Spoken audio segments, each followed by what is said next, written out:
Reka nongere mbifuza ibihe byiza mbaha ikaze kuri KAME RWANDA. Uyu munsi inkuru tugezeho nonaha ni inkuru ivuga kwitabwa muri yombi rya Pasteur Harimana Joseph cyangwa se bakunze kwita Apotre YONGWE. Urumaze iminsi ari kuroza cyane avuga buryo cyatunzwe n'amaturo n'ibindi bintu nk'ibyo. Akafungiye kuri station ya RIB ya Kimihurura. Akakurikirana icyaha cyo kwihesha ikintu cyundi hakoreshejwe uburiganya gihanwa n'ingingo y'ijana 174 mategeko hana ibyaha mu Rwanda. Ashobora kuba yafungwa igifungo kiri hagati y'imyaka 2 n'imyaka 3 ariko kitarenze imyaka 3 akaba ari ntazabu y'amafaranga agomba gutanga. Gusa umuvugizi wa RIB nyakubahwa Dr Mangira Bitiari aganira n'ikinyamakuru umwe wa Primo Media ntabwo yavuze ko atasobanura uburyo kicyo cyakozwe bitewe nuko ari ibintu bikiri mu iperereza cyangwa se nyine bikiri gukurikiranwa kuko bishobora kwica iperereza mu buryo bumwe cyangwa ubundi. Ariko uyu si wo mupasiteri wa mbere ukurikirana ibyaha by'ubwambuzi bushukana cyangwa se kwihesha umuntu ikintu cyundi. Ngira ngo muri ku muntu nanone w'umupasiteri witwa niba ari Nkuranga nawe ugeze afungwa muri ibi bintu byo kuvuga ngo ni ukubwira abantu ngo bishyura amafaranga ngo bagire gute.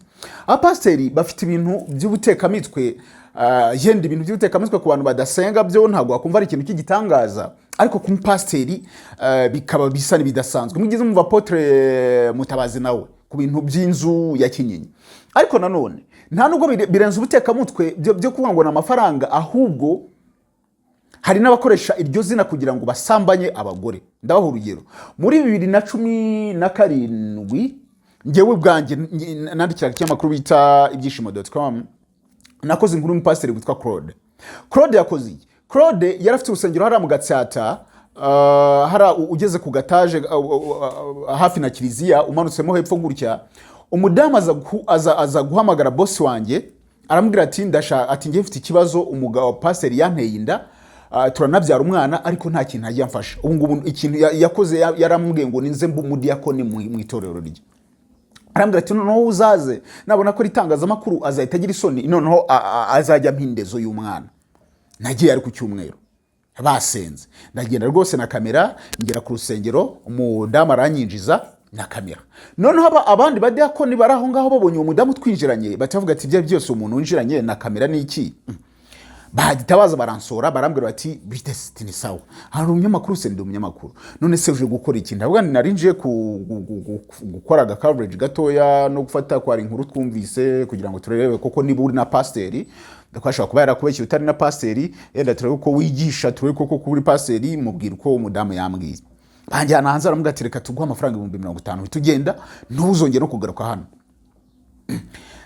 Noneho ati cyangwa se hari umugabo umwe nanone wasohotse aravuga ngo ngakorana ngo na RGB, ngo noneho ngo RGB ngishobora kuzanga igahitanga nta muri yombi ngo kora ko ngo naje ngo kwemvedinga ngo urusengero ngo ibintu nk'ibyo ngo ku nkuru n'inkuru ngo ntabwo zishakirwa mu rusengero.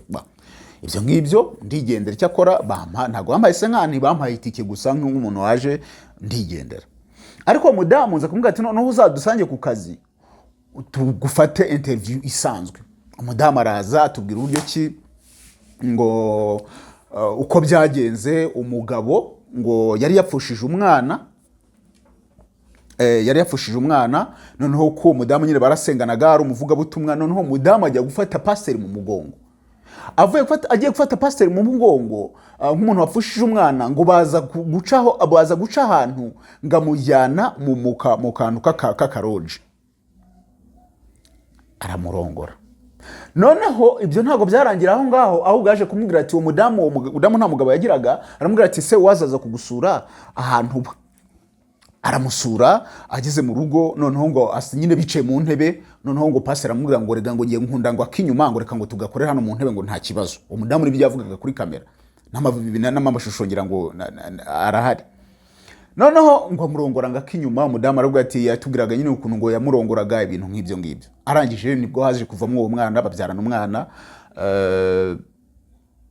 waje kubura nyine n'ubwo bufasha bw'indezo n'iki. Ariko noneho ikintu mbivugiye uyu ngurira hari no mu Nyarwanda barayanditse, natwe twari twayanditse.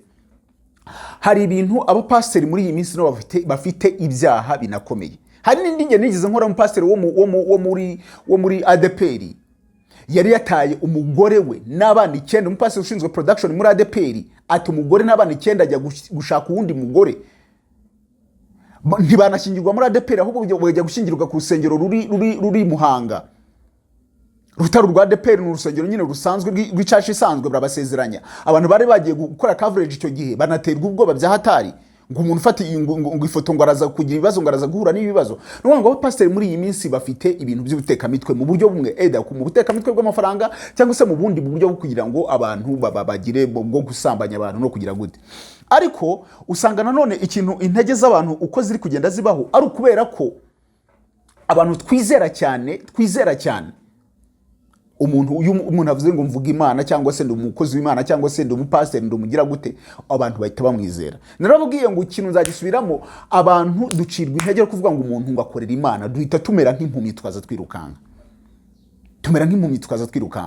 ibyo rero nibyo ntekereza ko abantu b'abapasiteri bari kugenda bakoresha bagacucura abantu twabo n'abandi bantu basanzwe barabikora ariko noneho ngi impamvu vuze nesista cyane kuba pasiteri nuko baba bavuga izina ry'Imana babikora mu izina ry'Imana bakuvuga ngo Imana umuntu akabizera nk'abantu b'Imana none se urubaza niba pasiteri Yongwe yenda nubwo arafite n'ibindi bibazo abantu bavuga ngo kuri televiziyo ye ngo ari uburyo adahemba ngo n'ibintu n'ibintu nk'ibyo urumva ibyo ari byo byose abantu urumva se sinzi niba yenda nafite itorero ubusa abantu bazongera kugira abantu bagiye gutuma ahubwo abo bakozi b'Imana bagiye gutuma abantu bacika ku matorero niba batangiye kuza ibibazo by'amatorero sinzi ngo iringiri ryagiyemo gutya sinzi ngo ryajemo abatingana abantu baratuma abantu bacika ku matorero bacika ku bakozi b'Imana nitwumva umuntu ari umukozi w'Imana twumva ko ari umutekamutwe nitwumva umuntu ari umukozi w'Imana twumva ko ari umubeshyi yenda kubeshya twebwe abadasenga turabeshya nubwo butekamutwe yenda abantu bakabukora badasenga abantu ngewe ku bantu bakora utekamutwe badasenga yo nshaka kuvuga ngo n'ubuzima